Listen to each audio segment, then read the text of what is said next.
Hello friends, welcome to my channel study hub. हम लोग उत्तर प्रदेश पढ़ रहे थे। उसमें हम लोग उत्तर प्रदेश की भौतिक संरचना के बारे में अध्ययन कर रहे थे। तो उसी क्रम में हम लोग आज आगे बढ़ते हैं और आगे की जानकारी प्राप्त करते हैं। ठीक है, तो कल हम लोगों ने क्या पढ़ा था, ये बाहरी बाहरी जिले जो थे इसके उत्तर प्रदेश के, वो हम लोगों ने पढ़ लिए थे। आज हम लोग उसके आगे अध्ययन करते हैं। ठीक है, तो आज हम लोग सबसे पहले स्टार्ट करते हैं कि उत्तर प्रदेश का अक्षांशीय और देशांतरी विस्तार कितना है।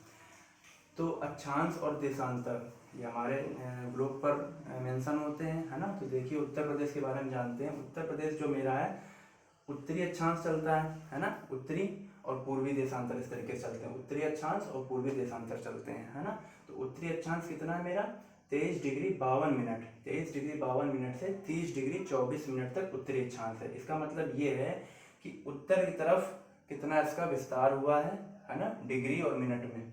तो उत्तरी अक्षांश का मतलब क्या हुआ, सबसे दक्षिण में कौन सा है मेरा, सोनभद्र जिला है। तो यहाँ से स्टार्ट होगा और ऊपर की तरफ ऐसे बढ़ता हुआ जाएगा। तो 23 डिग्री 52 मिनट, तो 23 डिग्री 52 मिनट मेरा जो है सोनभद्र में आएगा। 23 डिग्री इस जगह पर आएगा। 23 डिग्री 52 मिनट से उत्तर की ओर चलेंगे, इसलिए उत्तरी अक्षांश है ना। तो ऊपर की ओर चलेंगे तो कितना जाएंगे, 30 डिग्री 24 मिनट तक जाएंगे, जो कि कहाँ पड़ेगा, सहारनपुर में पड़ेगा, यहाँ पर पड़ेगा। ठीक है, इतनी बात समझ में आई। तो उत्तरी अक्षांश हमारा उत्तर प्रदेश का कितना है, 23 डिग्री 52 मिनट से लेके 30 डिग्री 24 मिनट तक इसका उत्तरी अक्षांश है। ठीक है, उत्तरी अक्षांश इसका विस्तार जो है कितना है, 23 डिग्री 52 मिनट से लेके 30 डिग्री 24 मिनट तक। अब बात करते हैं इसका पूर्वी देशांतर। ऐसे अक्षांश चलते हैं और ऐसे देशांतर चलते हैं, ये हम लोग आगे जब पृथ्वी के बारे में अध्ययन करेंगे तब बताएंगे। ठीक है, तो अब देशांतरी विस्तार कितना है, पूर्वी देशांतर, क्या लिखा हुआ, पूर्वी देशांतर, ये 77 डिग्री 5 मिनट से लेके 84 डिग्री 38 मिनट तक गया हुआ है। तो कहाँ से, इस जगह से स्टार्ट होगा, पश्चिम से पूर्व की तरफ चलेगा, इस वजह से पूर्वी देशांतर बोला जाता है। ठीक है, तो शामली जो सबसे पश्चिमी जिला हमने कल बताया था, शामली है। तो ये यहाँ सर इस जगह से बाउंड्री जो चलेगी इसकी, ये जो है यहाँ से, ये मेरा 77 डिग्री 5 मिनट है। और इससे जब हम पूर्व की तरफ चलेंगे तो ये कितना हो जाएगा मेरा, बलिया, यहाँ तक आएगा, बलिया तक आएगा। ये हो जाएगा मेरा 84 डिग्री 38 मिनट तक पूर्वी देशांतर है। तो अक्षांश और देशांतरी विस्तार हम लोगों ने देख लिया। अब बात करते हैं कि इसकी जो चौड़ाई कितनी है ना, पश्चिम से पूर्व की और उत्तर से दक्षिण की चौड़ाई कितनी है। तो जब हम लोग इधर से चलेंगे, पश्चिम से पूर्व की तरफ चलते हैं, तो ये टोटल मेरा 650 किलोमीटर चौड़ा है। ठीक है, और जब हम उत्तर से दक्षिण या दक्षिण से उत्तर चलते हैं तो ये टोटल मेरा जो है 240 किलोमीटर है। तो भाई मैंने लिख दिया 650 किलोमीटर जो है ये पश्चिम से पूर्व की चौड़ाई है ना। और इस तरीके से इसकी चौड़ाई कितनी, ये टोटल सहारनपुर से लेके सोनभद्र तक जो चौड़ाई है वो मेरी 240 किलोमीटर है। ठीक है, अब बात करते हैं उत्तर प्रदेश के क्षेत्रफल की। तो उत्तर प्रदेश का टोटल जो क्षेत्रफल है वो कितना है, वो 2,40,928 वर्ग किलोमीटर है। कितना है, बहुत बार प्रश्न पूछा गया उत्तर प्रदेश का क्षेत्रफल कितना है, तो 2,40,928 वर्ग किलोमीटर है। जो कि भारत के क्षेत्रफल का कितना हिस्सा है, भारत के क्षेत्रफल का वो 7.33% है। प्रश्न कैसे बनेगा, प्रश्न ऐसे बनेगा कि उत्तर प्रदेश का क्षेत्रफल भारत के क्षेत्रफल का कितने प्रतिशत है, अलग अलग ऑप्शन दे देगा। तो हम लोगों को याद रखना पड़ेगा कितना, 7.33% क्षेत्रफल जो उत्तर प्रदेश का है वो भारत के क्षेत्रफल का 7.33% है। ठीक है, अब अदर जो राज्य हैं उनसे कंपेयरिंग करेंगे इसके क्षेत्रफल की। तो अदर राज्य की तुलना में उत्तर प्रदेश का जो क्षेत्रफल आता है वो चौथे नंबर पे आता है। कौन कौन है, सबसे पहले आता है राजस्थान, फिर आता है मध्य प्रदेश, फिर आता है महाराष्ट्र, फिर आता है उत्तर प्रदेश। कौन कौन हो गए, राजस्थान, मध्य प्रदेश, महाराष्ट्र, उत्तर प्रदेश। तो क्षेत्रफल की दृष्टि से उत्तर प्रदेश जो है चौथा राज्य है। ठीक है, पहले क्या है, राजस्थान। ठीक है, अब बात करते हैं अंदर के जो जिले हैं वो, मतलब कि सबसे बड़ा जिला क्षेत्रफल की दृष्टि से कौन है और सबसे छोटा जिला कौन है। तो सबसे बड़ा जिला की बात करते हैं तो लखीमपुर खीरी यहाँ पड़ता है ना। लखीमपुर खीरी जो है ये हमारा नेपाल बॉर्डर से छूता हुआ है, कल मैंने इसके बारे में बताया। तो लखीमपुर खीरी जो है वो मेरा क्षेत्रफल की दृष्टि से सबसे बड़ा जिला है और सबसे छोटा जिला मेरा हापुड़ है। ठीक है, हापुड़ जो है सबसे छोटा जिला क्षेत्रफल की दृष्टि से, लखीमपुर खीरी जो है वो सबसे बड़ा जिला है क्षेत्रफल की दृष्टि से। ठीक है, अब इसके आगे बात करते हैं।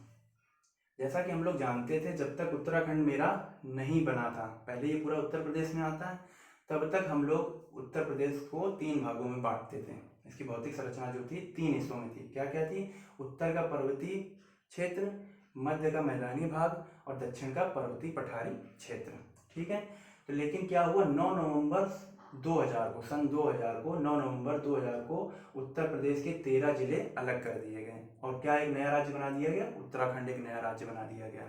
डेट पूछी जा सकती है, तो 9 नवंबर 2000 को 13 जिले उत्तर प्रदेश के अलग कर दिए गए और एक नया राज्य गठित कर दिया गया जिसका नाम है उत्तराखंड। आई होप आपको बात समझ में आई होगी। तो जब ये अलग हो गया तो इसके पर्वतीय क्षेत्र चले गए, तो पर्वतीय क्षेत्र जब चले गए तो नीचे के जो भाग थे जिसको हम कहते हैं भाबर और तराई क्षेत्र, तो भाबर का क्षेत्र जो है वो बचा रह गया। तो अब जो है उत्तर प्रदेश को 3 भागों में बांटते हैं। क्या नए नाम उनके क्या है, भाबर और तराई का क्षेत्र, मध्य का मैदानी क्षेत्र और नीचे का पर्वतीय पठारी क्षेत्र। तो एक एक करके हम लोग इसको पढ़ते हैं। ठीक है, तो सबसे पहले बात आती है भाबर और तराई क्षेत्र। तो भाबर और तराई क्षेत्र क्या होता है, वो मेरा सहारनपुर से स्टार्ट होता है। भाबर का क्षेत्र क्या होता है, पहले तो बना किससे, ये मोटे मोटे बालू से बना हुआ है ना, कंकड़ पत्थर से बना हुआ, मतलब कंकड़ ऊबड़ खाबड़ वाली भूमि है मेरी भाबर क्षेत्र। ठीक है, तो इसका विस्तार कहाँ से कहाँ तक, ये सहारनपुर से स्टार्ट होता है और ऐसे जब हम पूर्व की तरफ आएंगे तो ये मेरा कहाँ तक गया, महाराजगंज तक मेरा भाबर का क्षेत्र गया है। ठीक है, ये एक पतली पट्टी के रूप में है जिसकी चौड़ाई सहारनपुर पर 34 किलोमीटर है और जैसे जैसे हम पूर्व की तरफ जाएंगे तो इसकी चौड़ाई जो है धीरे धीरे कम होती जाती है, यानी कि इस तरफ चौड़ा है और इस तरफ पतला है। ठीक है, तो ये मेरा भाबर का क्षेत्र हो जाता है। भाबर का क्षेत्र कैसा है, भाबर का क्षेत्र मेरा कंकड़ पत्थर और बालू वालू से मिलकर बना हुआ है ना, उबड़ खाबड़ भूमि वाला क्षेत्र है और कहाँ से कहाँ तक है, सहारनपुर से लेके महाराजगंज तक चला गया है। ठीक है, और यहाँ पर धान और गन्ना की खेती करी जाती है। किसकी खेती करी जाती है, धान और गन्ना की खेती यहाँ पर करी जाती है। ठीक, अब बात करते हैं इसके आगे। जब भाबर का क्षेत्र हो गया, उसके दक्षिण में जब अब आते हैं, क्योंकि उत्तर में तो भाबर क्षेत्र है, उसके दक्षिण में यानी कि नीचे की ओर जाएंगे, है ना। ये तो पता ही होगा आप लोगों को कि इस तरीके से चलते हैं, ईस्ट वेस्ट नॉर्थ और साउथ। तो ये उत्तर में है, हम लोग उत्तर से नीचे जाएंगे तो दक्षिण की तरफ जाएंगे। तो जब दक्षिण की तरफ साउथ की तरफ जाते हैं तो उसके नीचे एक चौड़ी पट्टी वाला क्षेत्र आता है जिसको हम कहते हैं तराई क्षेत्र। ठीक है, क्या कहते हैं, तराई का क्षेत्र कहते हैं, जो कि वो किससे बना हुआ, वो एक नम भूमि और दलदल भूमि वाला क्षेत्र है ना। नम भूमि और दलदल भूमि वाला क्षेत्र है, वो महीन बालू के कणों से मिलकर बना हुआ होता है, इसको वेटलैंड एरिया कहते हैं, बहुत ही ज़्यादा दलदल भूमि वाला क्षेत्र होता है। ठीक है, ये कहाँ से कहाँ तक इसका विस्तार है, इसका विस्तार भी मेरा सहारनपुर से लेके कहाँ तक चला गया, ये कुशीनगर, महाराजगंज कुशीनगर तक ये भी गया हुआ है। वो एक पतली पट्टी, मतलब उसका एरिया कम था, चौड़ान उसकी कम थी और इसका मतलब कि मोटाई ज़्यादा है। तो ये कहाँ से कहाँ तक, ये भी सहारनपुर से लेके मेरा महाराजगंज कुशीनगर तक गया हुआ है, जिसकी चौड़ाई यहाँ पर ज़्यादा है, यानी यहाँ पर लगभग 80 से 90 किलोमीटर की इसकी चौड़ाई है। और ये जब हम इससे पश्चिम की तरफ जाते हैं तो इसकी चौड़ाई घटती हुई जाती है, यानी कि ये कह सकते हैं कि भाबर का क्षेत्र वहाँ चौड़ा है और इधर पतला हो गया है और तराई का क्षेत्र यहाँ चौड़ा है और उधर पतला हो गया। ठीक है, आई होप इतनी बात आपको समझ में आई होगी। ठीक, तो यहीं पर ही मेरी मुख्यतः जो है धान और गन्ना की खेती करी जाती, भाबर और तराई क्षेत्र पे ही करी जाती। वो तो कंकड़ पथरीली वाली भूमि, वहाँ पर उतना कुछ खास होता नहीं है। ठीक, आई होप इतनी बात आपको समझ में आई होगी। भाबर और तराई क्षेत्र के नीचे जब हम आते हैं, भाबर और तराई क्षेत्र के जब हम दक्षिण की तरफ चलते हैं, तब मेरा आता है उत्तर प्रदेश का मैदानी भाग। ये देख रहे हैं जो खाली खाली सा एरिया दिख रहा है, ये उत्तर प्रदेश का मैदानी भाग दिख रहा है ना। तो मैदानी भाग जो है ये बहुत उपजाऊ होता है, क्यों, क्योंकि यहाँ पर यमुना और गंगा नदियाँ यहाँ पर बहती हैं, है ना। तो जब ये यहाँ पर बहती हैं तो यहाँ पर उपजाऊ मतलब भूमि पाई जाएगी। जो कि हमारी यमुना होती है वो मेरी सहारनपुर से प्रवेश करती है, सहारनपुर से मेरी यमुना आती है और ऐसे आते हुए इलाहाबाद में गंगा से मिल जाती है। ठीक है, जबकि गंगा जो होती है मेरी बिजनौर से प्रवेश करती है, ऐसे आते हुए इलाहाबाद से होते हुए इधर बलिया से निकल जाती है। ठीक है, तो गंगा यमुना का क्षेत्र हो गया, दोआबी क्षेत्र हो गया, इस वजह से इसको गंगा यमुना का दोआबी क्षेत्र भी कहा जाता है और ये बहुत ही उपजाऊ होता है ना। तो यहाँ पर क्या है, इस मैदान का एक तरीके से ऊंचाई जो बोली जाए तो वो लगभग 80 से 300 मीटर इसकी ऊंचाई होती है। ठीक, और इसका जो ढाल है, इसका ढाल किस तरफ है, यानी कि इस मैदानी क्षेत्र का जो हम ढाल बताएंगे, ढाल अगर पूछेंगे तो इसका ढाल इस तरफ है। ये देखिए मैंने समझाने के लिए बनाया है कि ईस्ट वेस्ट नॉर्थ साउथ, यानी कि पूर्व पश्चिम उत्तर दक्षिण। तो ये कहाँ से आ रहा है, पूर्व उत्तर और पश्चिम से लेके कहाँ जा रहा है, इस तरफ जा रहा है, साउथ और ईस्ट की तरफ, यानी कि दक्षिण पूर्व, यानी उत्तर पश्चिम से दक्षिण पूर्व की तरफ भारत मतलब उत्तर प्रदेश का मैदानी क्षेत्र का जो ढाल है उत्तर पश्चिम से दक्षिण पूर्व की तरफ है। ये बना किससे, क्योंकि नदियां जो हैं अपने साथ क्या है, निक्षेपण करके ले आई, निक्षेप ले आई, कांप मिट्टी जो होती उसको यहाँ पर उन्होंने जमा कर दिया, उससे मैदानी क्षेत्र का निर्माण हुआ है।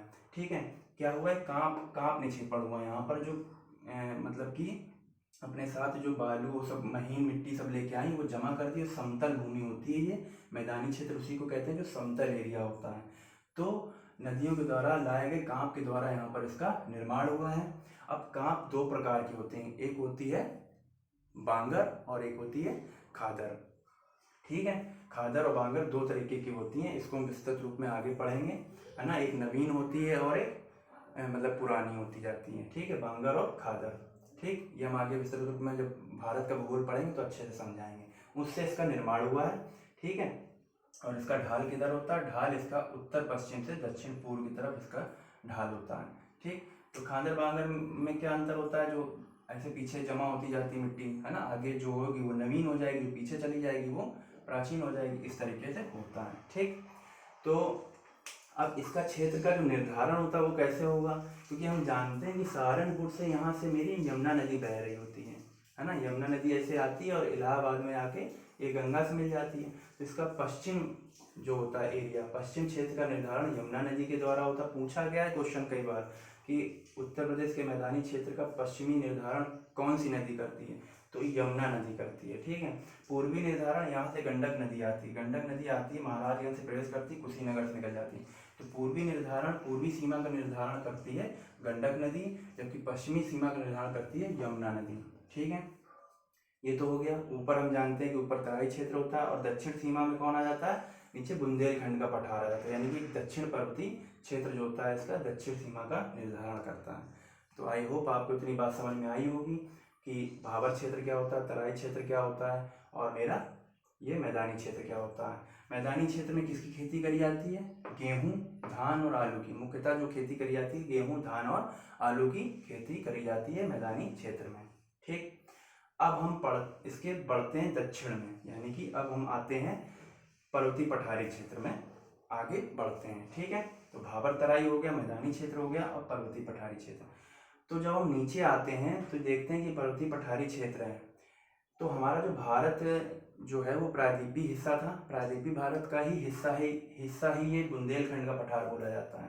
यानी कि ये जो पर्वतीय पठारी क्षेत्र है ये मेरा प्रायद्वीपीय भारत का ही हिस्सा है, जिसको हम क्या कहते हैं, बुंदेलखंड के नाम से जानते हैं। ठीक है, तो ये बुंदेलखंड, यहाँ पर अधिकतर पहाड़ियाँ हैं, है ना।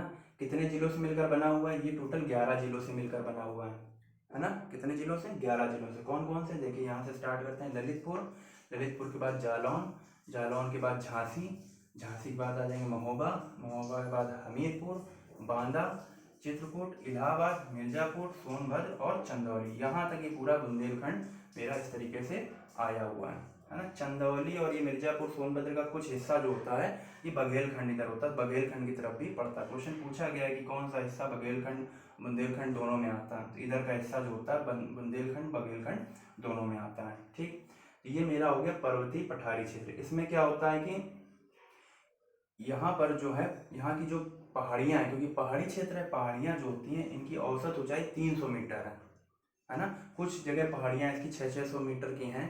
तो जैसे कि एक एग्जांपल समझ लिए, मिर्ज़ापुर में और सोनभद्र में, यहाँ पर सोनाकर की पहाड़ियाँ हैं, मिर्ज़ापुर में कैमूर पहाड़ियाँ, ये इनकी ऊंचाई 600-600 मीटर लगभग है। ठीक है, अब इनकी सीमा का निर्धारण कहाँ से कहाँ तक होता है, तो बेतवा नदी देखिए ललितपुर से प्रवेश करती है और ऐसे हमीरपुर में आकर यमुना ऊपर से आती है, सहारनपुर से इधर से यमुना आती है, इधर से बेतवा नदी ललितपुर से प्रवेश करती है और यमुना में जाके मिल जाती है। तो इसका पश्चिम सीमा का निर्धारण कौन कर रहा है, बेतवा नदी कर रही है। और दक्षिण में कौन है, देखिए दक्षिण में मेरा विंध्य पर्वत है, क्या है, विंध्य पर्वत है, और इधर पूरब में आके तो पहाड़ियाँ इधर मिल जाती हैं। तो दक्षिण में मेरा विंध्य पर्वत हो गया, इसकी सीमा का निर्धारण दक्षिण में विंध्य पर्वत, उत्तर में मैदानी क्षेत्र आ गया हमारा उत्तर भारत का, पूर्व में इधर पश्चिम में आएंगे तो बेतवा नदी इसका निर्धारण कर रही है। और जैसा कि हम जानते हैं कि ये जो ये प्रायद्वीपीय भारत का हिस्सा है ना, जो कि किससे बना हुआ, नीच चट्टानों से बना हुआ। पूछा गया क्वेश्चन है किस चट्टानों से बुंदेलखंड पठार बना हुआ, तो नीच की चट्टानों से बना हुआ है। और इसका जो ढाल है, इसका ढाल जो होता है, मुख्य मुख्य पॉइंट ही मैंने यहाँ पर मेंशन करें, जो क्वेश्चन जो पूछे जाते हैं पेपर में वही मैंने यहाँ पर मेंशन किया है, ठीक है। तो इसका जो ढाल है मेरा, कहाँ से कहाँ तक गया, इसका ढाल मेरा दक्षिण से उत्तर की तरफ, यानी उत्तर की तरफ इसका ढाल है। जबकि बीच का जो मैदानी भाग है, इसका ढाल मेरा उत्तर पश्चिम से दक्षिण पूर्व की तरफ है। और जबकि मेरा जो पर्वतीय भाग है, जो नीचे का बुंदेलखंड का पठार है, इसका जो ढाल है मेरा कहाँ से कहाँ तक है, ये उत्तर की तरफ, इसका ढाल उत्तर की तरफ है, इसका ढाल इधर है, ठीक। अब बात करते हैं कि यहाँ पर किन फसलों का उत्पादन होता है, तो यहाँ पर दलहन और तिलहन का हम मुख्य रूप से उत्पादन करते हैं, ठीक है। तो आई होप मैंने लगभग डेटा आपको समझा दिया, जो जो मेन मुख्य बिंदु थे इससे रिलेटेड मैंने बता दिए हैं, ठीक है। क्या क्या थे, भाबर तराई क्षेत्र हो गया, फिर मैदानी भाग हो गया, मैदानी भाग के बाद नीचे बुंदेलखंड का पठार है। बुंदेलखंड किससे बना है, नीच चट्टानों से मिलकर बना हुआ है। दलहन तिलहन की खेती होती है, इसका ढाल मेरा उत्तर की ओर है ना। कहाँ से शुरुआत होता है, ललितपुर से शुरू करते हैं, यहाँ तक आता है मिर्जापुर और सोनभद्र चंदौली, यहाँ तक आता है। कुछ हिस्सा इसका बघेलखंड में जाता है। क्यों इसको बुंदेलखंड में पठार कहते हैं, क्योंकि प्रायद्वीपीय भारत का हिस्सा है ना। इसकी सीमा का निर्धारण इधर आएंगे उत्तर की तरफ तो मैदानी भाग कर देगा, दक्षिण की तरफ जब जाएंगे तो विंध्य पर्वत श्रृंखला, नीचे विंध्य पर्वत श्रृंखला करती है। पश्चिम की तरफ बेतवा नदी बहती, जो कि ललितपुर से जाती है और कहाँ मिल जाती है, इस जगह आके हमीरपुर के पास जाके ये यमुना से मिल जाती है, ठीक है। तो आई होप आपको इतनी बात समझ में आई होगी, है ना। ये एक बेसिक जानकारी होगी, भौतिक संरचना उत्तर प्रदेश की मैंने आपको समझा दी है, ठीक है। इसके आगे हम नेक्स्ट वीडियो में पढ़ेंगे, और कैसा लगा आपको ये वीडियो हमको कमेंट के माध्यम से ज़रूर बताइएगा, और इससे अच्छा बेहतर करने की कोशिश करेंगे। जहाँ भी कोई डाउट हो तो आप कमेंट के माध्यम से ज़रूर बताइएगा। हमारे चैनल को सब्सक्राइब करें, हो सके वीडियो तो शेयर करें, लाइक करें। मिलते हैं नेक्स्ट लेक्चर में, तब तक के लिए धन्यवाद।